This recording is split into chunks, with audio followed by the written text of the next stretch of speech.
NATO killed Ukraine. So on 24th of February 2022, Putin made an announcement, and just minute after an announcement, Russia attacked Ukraine from all the sources, and after that on Thursday's night, Zelensky appeared on TV and said this. Я обращаюсь к российским гражданам как гражданин Украины. 200 thousands of Russian troops crossed Ukraine border overnight. Hundreds of missiles, tanks, rocket launchers and whatnot made it one of the worst East European conflict after World War II, which is still going on after 500 plus days with no conclusion.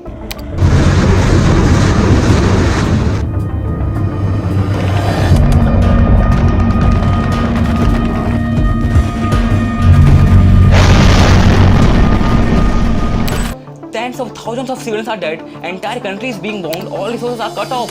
People are forced to live in bunkers, but still among all this chaos and conflict, someone is still enjoying and benefiting from this war in the name of help. So when two nations go for a war, then regardless of the conclusion, actually no one wins except the one who caused this war. So now let's come back to the history. After and during World War II, entire Europe was completely devastated and crumbling with crisis and poverty. And this war ends with the defeat of the Hitler. It was a series of events that conspired together to eventually light the flame of war. So on February 1945, all these four nations, US, UK, France and Soviet Union came together in the Ukraine, introduced the Yalta Pact. So in this Yalta Pact, all these nations divided Germany into four different parts and each of them get one part of it. And then all of these nations demanded from Soviet Union that from now onwards you will not expand your communist ideology in the Eastern European nation. Because you see, all of the communist nations are one side like China and North Korea. So you also stay aside and let Western countries live their life happily. So Russia also accepted this Yalta Pact at that time, and as a return gift, Russia got one of the island of Japanese nations. But a year after this Yalta Pact, Russia attacked Czechoslovakia country, completely captured it, and from there onwards, Russia aggressively started expanding, and European nations started getting afraid of the Soviet Union. You just imagine that at that time, the Soviet Union time, Russia was still so damn big. And after that, they were capturing the land of East European nation as well as adding them in the Soviet Union by influencing and selling them its communist ideology. So Europe was completely afraid of Soviet Union, and thinking that if Russia kept expanding like that, then where will we go if Russia capture all of our land? So that is why European nations ask help from the America, and then America enters in the game and introduce the Marshall Plan.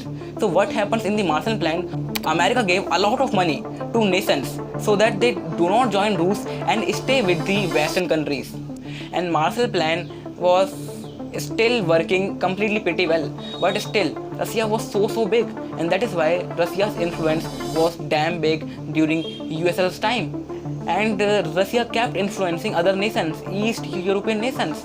So again, Europe was completely fed up and devastated, and that is why in 5 April 1945, the US introduced NATO, Northern Atlantic Treaty Organization.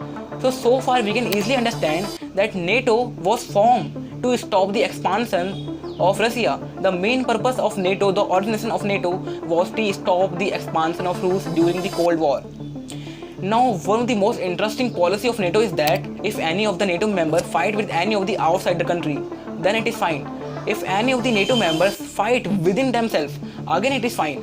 But any of the outside force, outside nation, fight any one of the member of NATO, then all of the member of NATO will go on war with that single nation. And this is literally devastating policy, which literally afraid the entire Soviet Union. But still, the dominance and influence of Soviet Union didn't stop, and that is why in 1954, US introduced the another NATO-like treaty, which was Nato, in Southern Eastern. So 4 nations were there: Thailand, Philippines, New Zealand and Australia. And just a year after NATO, US introduced CENTO, Central Treaty Organization, and again in these 4 countries were there: Iraq, Iran, Turkey and Pakistan. So now here you see NATO from this side, CENTO and then SATO. So all of these 3 treaties completely exploiting, compressing and suppressing Soviet Union from all the sides. And friends, now to counterattack NATO and all the SATO, CENTO, Soviet Union introduced the Warsaw Pact. So in Warsaw Pact, 6 nations were there: Bulgaria, Poland, Belarus, Romania, Armenia and Hungary. All of these 6 nations joined the Warsaw Pact. And again, the influence and completely dominance exploded of Russia in Eastern European nations. But the completely devastating situation comes.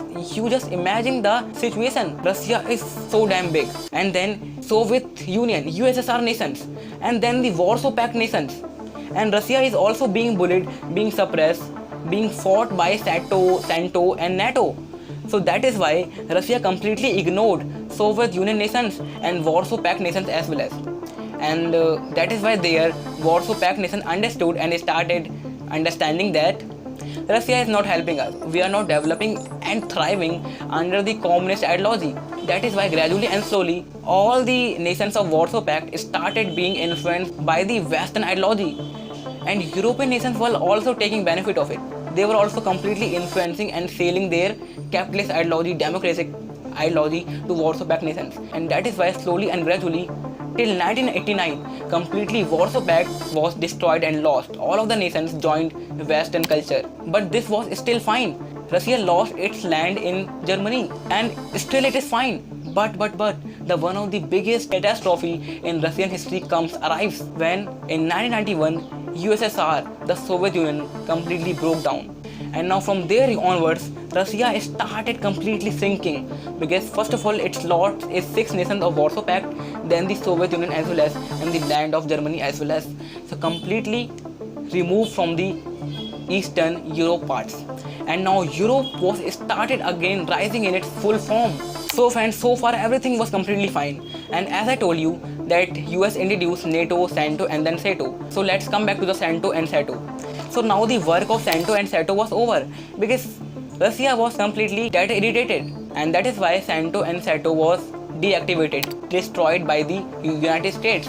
And the interesting story in SANTO arrives, and that is 4 nations were there in SANTO: Iran, Iraq, Turkey and Pakistan. And US literally destroyed all of these nations by sowing the seed of terrorism, international terrorism among all of these nations, SANTO nations, which is a very much interesting story, and I can literally make a separate video someday over this topic. Okay, so that is how SANTO was completely destroyed by the United States. So everything was fine until 2000s when NATO again started expanding completely aggressively and it started joining more and more members to its treaty organization. But why? What happened? So this happened.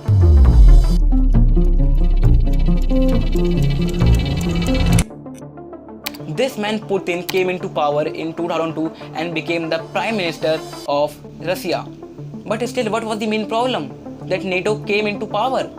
So the problem was that the ideology of this man. So Putin still believes in the late Soviet Union. He still thinks that all of the ex-Soviet Union nations are still the part of Rus, and he wanted to reunite all of these nations. And Ukraine was one of the most significant part of Russia because the entire Russia was started from this place, Ukraine only. And that is why after a decade NATO got its completely new purpose of stopping Putin's expansion. But still everything was fine until 2014 when Ukraine enters this game, and Ukraine says to Rus that WTF Russia, we do not want to make a knot and tie with you anymore. We are going toward the Western culture. We want to adore. We want to accept Western culture. We want to develop. We want to completely thrive.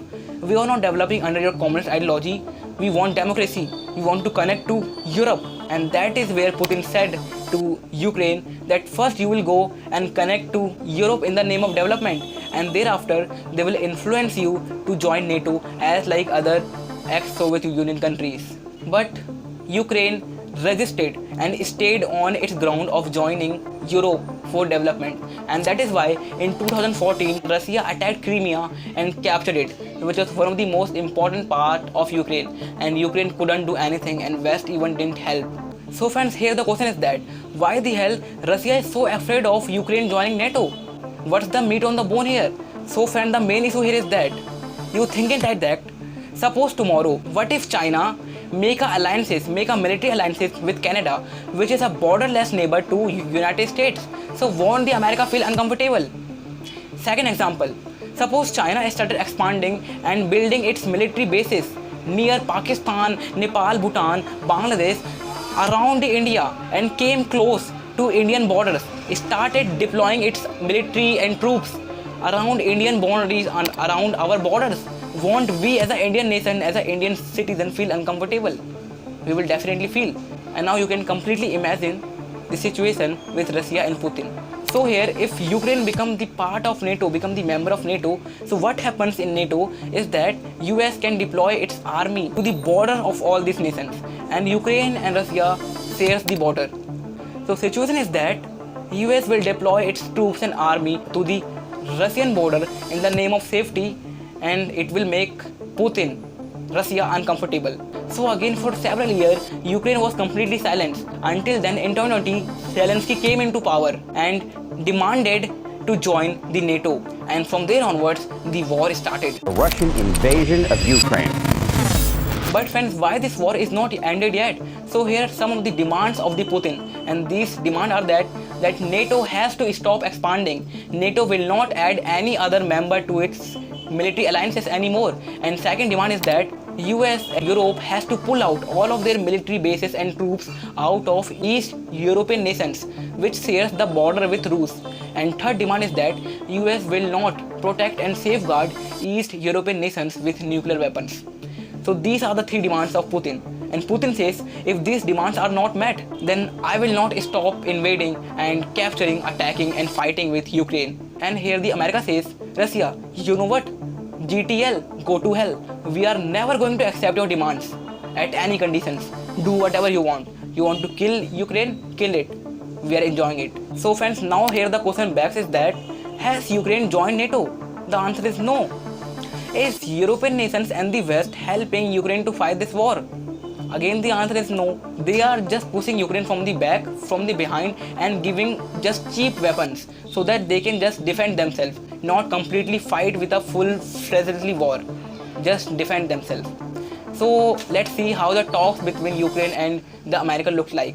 Here the Ukraine says from the US, kindly join us in the NATO. Now it has been 2-3 years, war is going on, we want to join you, NATO. And the America says, chill man. First of all, we have to think about it. Are you capable enough to join NATO or not? Wait for a while.